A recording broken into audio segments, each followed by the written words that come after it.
Hello friends, welcome to channel Edu Pharm. Myself Mandeep Patidar. हम discuss कर रहे हैं industrial pharmacy second B Pharm 7 semester का subject है बीपी 702। हमारा डिस्कशन चल रहा है unit second technology development and transfer. इसमें आज हम डिस्कस करेंगे quality control and analytical method of transfer. अभी तक जो हमारा डिस्कशन हुआ यूनिट सेकंड में वो introduction, WHO guideline of for technology transfer, terminology used in technology transfer, terminology transfer, technology transfer protocol, quality risk management, QRM application for pharmaceuticals, QRM consideration for medicine regulatory authority, risk management tool, transfer from R&D to production, granularity of TT process, documentation, premises and equipment, qualification and validation. आज हमारा discussion रहेगा quality control analytical method transfer पे। जो आप में से पहली बार channel पे आए वो चैनल को सब्सक्राइब करें और बेल नोटिफिकेशन पर प्रेस कर ऑल पर क्लिक करें ताकि मेरे अगले आने वाली वीडियो आप तक पहुंच सके। अब यहां पर हम बात कर रहे हैं एनालिटिकल मेथड ट्रांसफर की। तो जो एनालिटिकल मेथड आपके R&D ने डेवलप की है उसको आप प्रोडक्शन के लिए, क्वालिटी कंट्रोल के लिए, यानी कि एक्चुअल में हम जब प्रोडक्शन कर रहे हैं तो जो रिसीविंग यूनिट है क्वालिटी कंट्रोल की, वहां पर एनालिटिकल मेथड को हम ट्रांसफर करेंगे। तो analytical method used to the test pharmaceutical product starting material. किस किस के लिए यूज करते हैं? Pharmaceutical product, starting material, packaging component और क्लीनिंग रेसिड्यू सैंपल। जो क्लीनिंग है उसका जो रेसिड्यू बचा है उसके बारे में हम वो एनालिटिकल मेथड देखते हैं। If applicable should be implemented at the testing laboratory. ये टेस्टिंग लेबोरेटरी पे आपको देखना चाहिए यदि पॉसिबल है तो before the testing of sample process. जो आपका सैंपल है उस पर प्रोसेस करने के पहले आपको क्या करना पड़ेगा?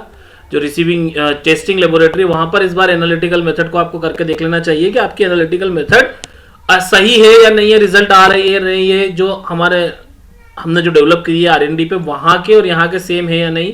फिर हम रिसीविंग यूनिट पे जाएं और यदि नहीं है तो फिर रिसीविंग यूनिट पे हम टेस्ट करेंगे ही करेंगे। प्रोसेस वैलिडेशन सैंपल में भी tested at the receiving unit, the sending unit और द थर्ड लेबोरेटरी। जो सैंपल है, प्रोसेस वैलिडेशन सैंपल है, वो कहां पर? रिसीविंग यूनिट पे भी टेस्ट होंगे, सेंडिंग यूनिट पे भी टेस्ट होंगे और थर्ड लेबोरेटरी पे भी टेस्ट हो सकते हैं। The analytical method transfer protocol should include the description of. Analytical method transfer का जो प्रोटोकॉल है वो बनाना पड़ेगा और वो प्रोटोकॉल क्या क्या चीज रहेगा? Objective, scope and responsibility of the sending unit and the receiving unit. Receiving unit और सेंडिंग यूनिट की जो रिस्पॉन्सिबिलिटी है, उनका ऑब्जेक्टिव है, स्कोप है, वो पूरी डिटेल उस प्रोटोकॉल में रहेगी। और specification of material and method, जो मेथड यूज कर रहे हैं और जो मटेरियल है उसका स्पेसिफिकेशन रहेगा उस प्रोटोकॉल में। The experimental design and acceptance criteria, आपका एक्सपेरिमेंट किस डिजाइन में, पूरा डिजाइन उसमें रहेगा और एक्सेप्टेंस क्राइटेरिया भी रहेगा कि भाई किस किस बेस पे आप जो एनालिटिकल मेथड है और जो रिजल्ट है उसको एक्सेप्ट कर सकते हो। डॉक्यूमेंटेशन, डॉक्यूमेंटेशन में क्या रहेगा?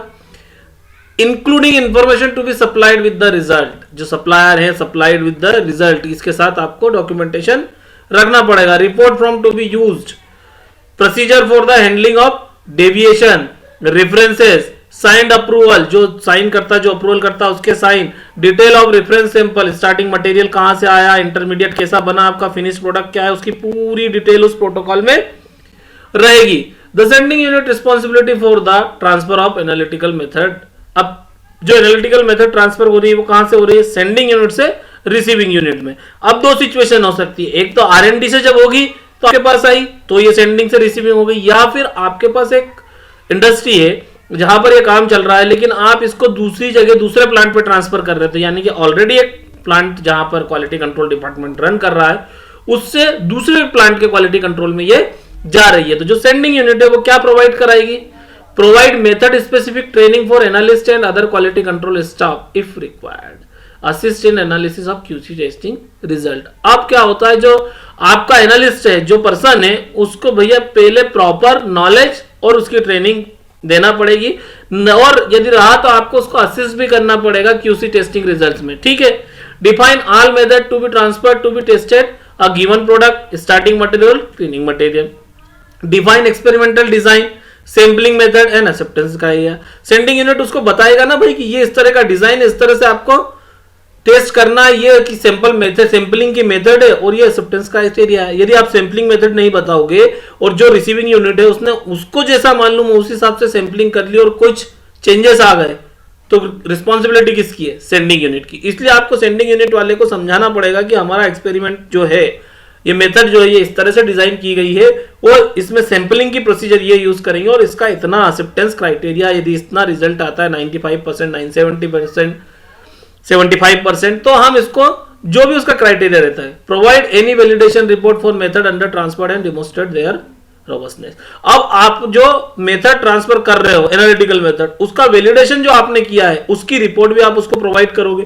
Provide detail of the equipment used in necessary part of validation report if available in standard reference sample.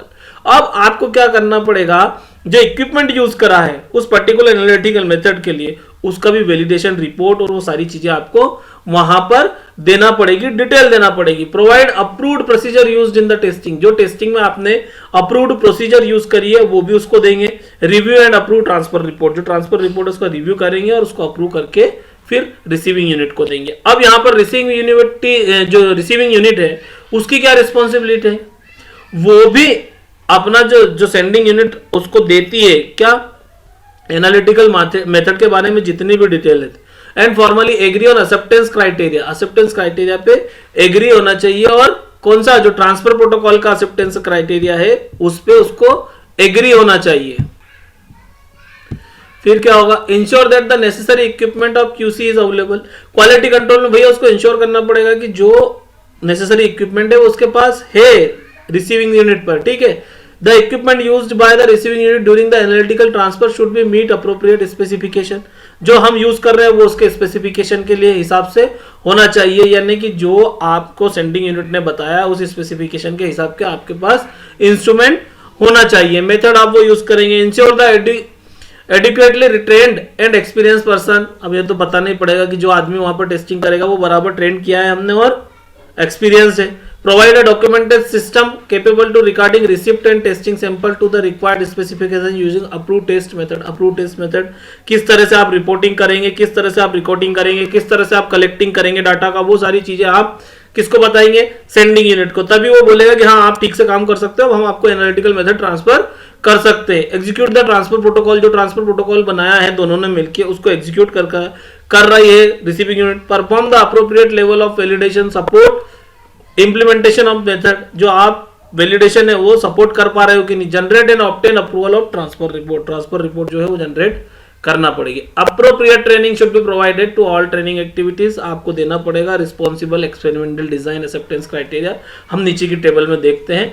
Alternative procedure यदि कुछ होगी तो वो भी आप यूज कर सकते हैं। ये क्राइटेरिया इसको समझने की कोशिश कर रहा है, ये जरूरी नहीं कि ऐसा ही होता है, इसमें प्लस माइनस हो सकता है। अब टेस्ट कंसिडरेशन फॉर ट्रांसफर कौन सा क्या कंसिडर करोगे आप, रेप्लिकेशन ऑफ टेस्ट सेटअप और acceptance criteria, direct statistical derived, ठीक है। अब आइडेंटिटी, इसमें क्या होगा, transfer should focus on the sample preparation.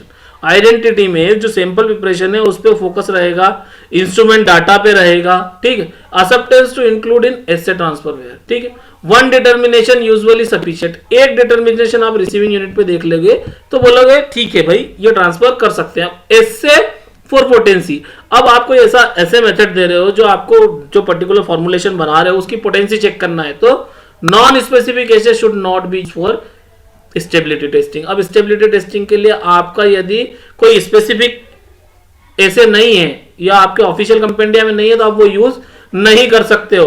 Bracketing में भी अप्रोप्रिएट फॉर मल्टीपल स्ट्रेंथ, जो सैंपल आपके पास है मल्टीपल स्ट्रेंथ है उसके लिए आपको ब्रैकेटिंग अलग से करना पड़ेगा। At each side 2 analyst and 3 lot, ऐसा बोला जाता है कि आपको है ना एक पर्टिकुलर साइड पे 2 एनालिस्ट और 3 लॉट उसको देना पड़ेंगे। आपको ये ऐसे जो प्रोडक्ट की पोटेंसी है उसको चेक करने के लिए इस तरह के 3 सेट होना चाहिए, तो मतलब 18 पर साइड रहना चाहिए। Different set of instrument and columns independent solution pre solution, ठीक है। अब इनको क्या करना पड़ेगा, आपको सेट्स ऑफ कॉलम जो है वो आपको इनको अलग अलग देना पड़ेगा और सॉल्यूशन जो है आपका वो अलग अलग देना पड़ेगा। ऐसा नहीं होगा कि 18 एनालिस्ट को जो है जो 6 एनालिस्ट है और 9 लॉट है जो इनके जो सिस्टम है ये पूरा एक नहीं रहेगा, इनको अलग अलग आपको देना पड़ेगा, यानी सेपरेट देना पड़ेगा। Comparison of mean and variability, जो मीन वैल्यू निकलेगी और वेरिएबिलिटी निकलेगी उसका कंपैरिजन करना है। अब यदि ज्यादा निकलती है 2 या 2 के बराबर रहती है 95% कॉन्फिडेंस आप इस पे ले सकते हो, ठीक है। Content uniformity, if method is equal to the assay method separate transfer is not usually required. ऐसे मेथड ही यदि यहाँ पर यूज कर रहे हैं तो सेपरेट ट्रांसफर यहाँ पर हम नहीं देखेंगे। लॉट साइज वही रहेगी, 2 एनालिसिस इंटू 8, 2 पर साइड, दो प्रति साइड पर रहेंगे। डिफरेंट सेट ऑफ इंस्ट्रूमेंट और कॉलम देना पड़ेंगे। उसके बाद आप रिसीविंग यूनिट के अंदर देखेंगे तो ±3% का कंसिडरेशन हो सकता है, कम और बराबर 3% के 90% के, तो इसको हम पास मान लेंगे। डिसोल्यूशन की भी सिचुएशन यही रहेगी कि आप ब्रैकेट्स उसमें बढ़ा सकते हो आपकी यूनिट के हिसाब से, 6 यूनिट, 12 यूनिट, इस तरह से आप दे सकते हो। ±5% यहाँ पर रहना चाहिए। क्लीनिंग वेरिफिकेशन की बात करेंगे तो recovery of residue from surface. अब जो आपका सरफेस है, यहां पर क्लीनिंग की जो बात आ रही है, जो फ्लोर की बात आ रही है, फ्लोर के सरफेस, वॉल्स के सरफेस, इस पे से जब हम देखेंगे तो पर्टिकुलर जब स्वीपिंग मेथड होती है, जब आप इंडस्ट्री में जाएंगे तो आपको पता चलेगा किस तरह से हम पता करते हैं। उसमें आप देखेंगे कि जो सेंडिंग यूनिट है और जो रिसीविंग यूनिट है उसमें ±10% का चल सकता है, और जो आपका टेस्ट सॉल्यूशन यदि 90% से अच्छा रिजल्ट दे रहा है तो वो 10 सॉल्यूशन फेल हो जाएगा। यानी कि ऐसा मानना है कि 90% सॉल्यूशन 90% से कम रिजल्ट आता है तो मेथड आपकी सही है।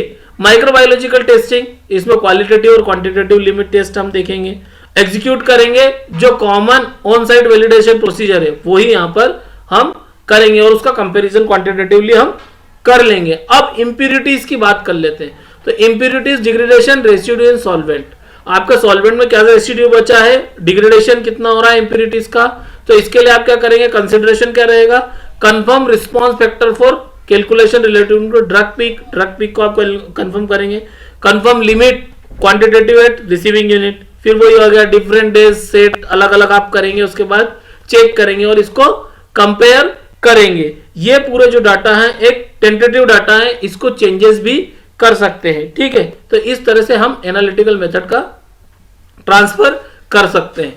अब आप देखेंगे यदि रेफरेंस तो who.int WHO की साइट पे ये सब कुछ दिया हुआ है। Thank you.